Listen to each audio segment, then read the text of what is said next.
Assalamualaikum warahmatullahi wabarakatuh. Innal hamdalillah nahmaduhu wa nasta'inuhu wa nastaghfiruh wa na'udzu billahi min shururi anfusina wa min sayyiati a'malina may yahdihillahu fala mudilla lahu wa may yudlil fala hadiya lahu. Asyhadu an la ilaha illallah wa asyhadu anna Muhammadar Rasulullah. Bersyukur kita kepada Allah Subhanahu wa taala yang telah memberikan nikmat kepada kita. Shalawat serta salam kepada baginda Nabi Muhammad sallallahu alaihi wasallam. Hari ini saya akan membahas tentang matkul ulumul Quran yang berjudul Al-Quran dan juga hadis. Ya, simak saja penjelasannya sampai akhir.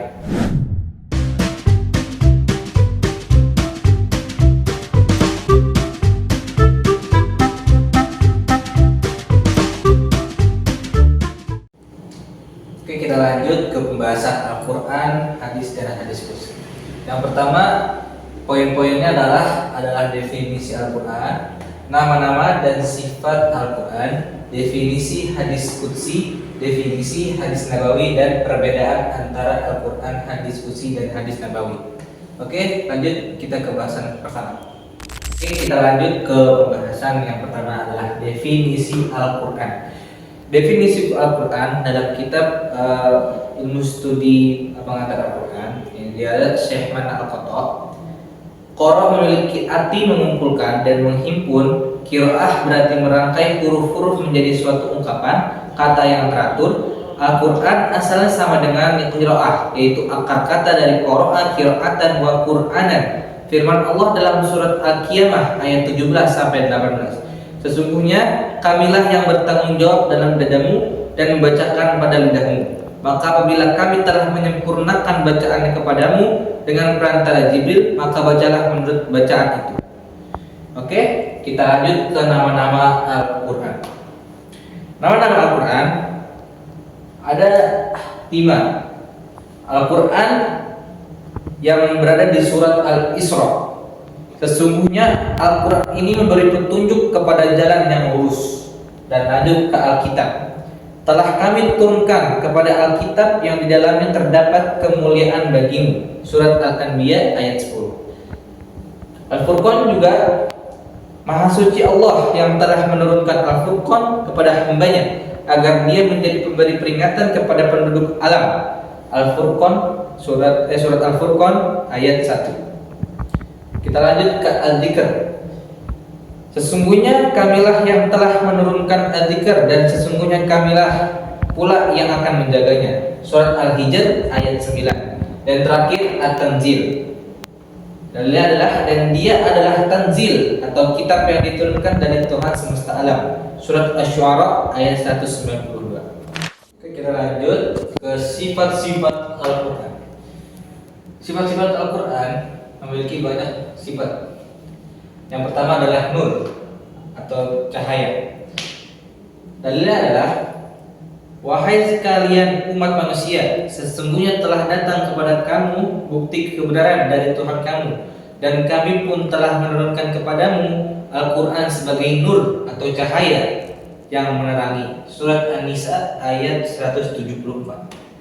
Dan yang kedua ada mau'izah, nasihat, syifa, obat, huda, petunjuk, dan rahmah adalah rahmat. Dalilnya adalah, wahai umat manusia, sesungguhnya telah datang kepadamu penawar bagi penyakit-penyakit batin yang ada di dalam dadamu, petunjuk hidup, dan sebagai rahmat bagi orang-orang yang beriman. Surat Yunus ayat 57. Dan yang ketiga, mubin, yang menjelaskan.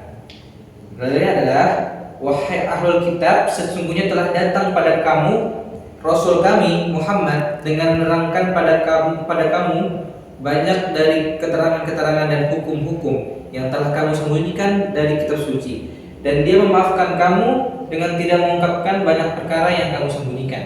Sesungguhnya telah datang kepada kamu cahaya kebenaran atau Nabi Muhammad SAW dari Allah dan sebuah kitab Al-Quran yang boleh menjelaskan. Surat Al-Maidah ayat 16. Adapun yang keempat, Al-Mubarak, yang diberkati.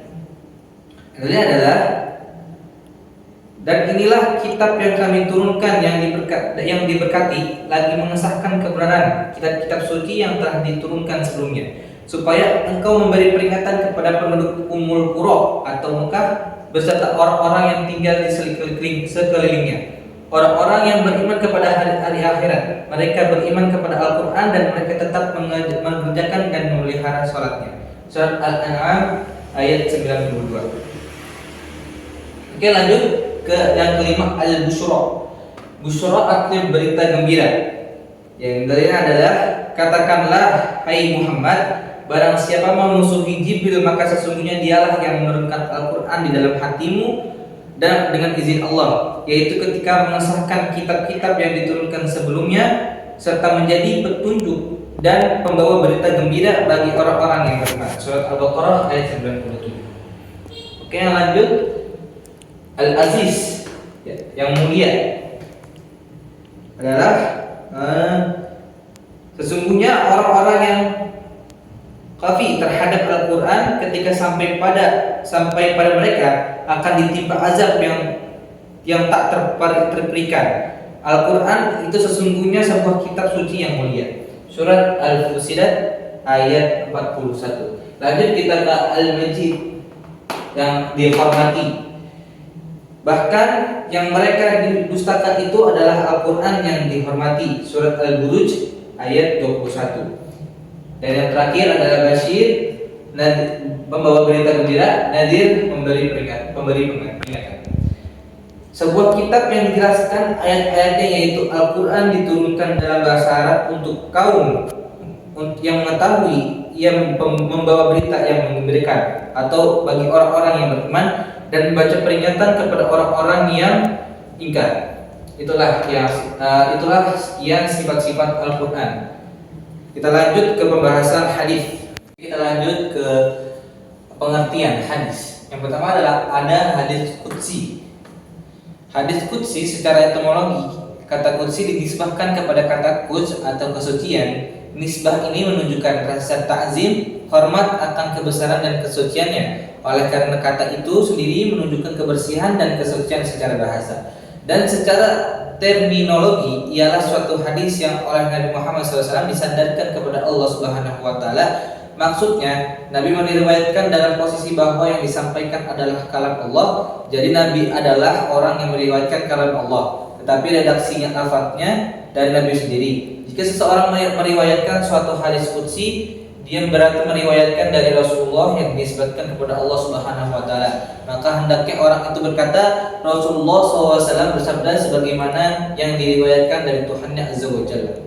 Dan yang kedua ada hadis Nabawi. Hadis Nabawi pengertiannya adalah hadis Nabawi adalah segala sesuatu yang disandarkan kepada Nabi Muhammad SAW, baik berupa perkataan, perbuatan, ketetapan maupun sifat beliau. Secara bahasa, hadis berarti baru atau perkataan. Secara istilah, hadis Nabawi adalah segala perkataan atau sabda, perbuatan, ketetapan, takrir, dan sifat Nabi Muhammad SAW yang dijadikan landasan syariat Islam selain Al-Quran. Kita lanjut ke perbedaan antara Al-Quran, hadis qudsi, dan hadis Nabawi. Oke, kita lanjut ke perbedaan antara Al-Quran, hadis qudsi, dan hadis Nabawi. Ya, dari definisi yang telah dijelaskan sebelumnya, maka dapat disimpulkan bahwa perbedaan antara ketiganya adalah Al-Quran, makna dan lafadznya murni dan dari Allah Subhanahu Wa Taala, dan ada hadis qudsi, makna dari Allah Subhanahu Wa Taala, sedangkan lafadznya dari Nabi Muhammad SAW. Dan yang terakhir hadis Nabawi, makna dan lafadznya murni dari Nabi Muhammad SAW.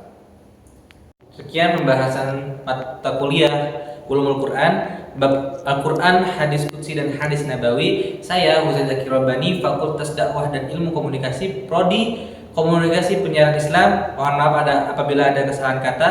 Sekian, terima kasih. Assalamualaikum warahmatullahi wabarakatuh.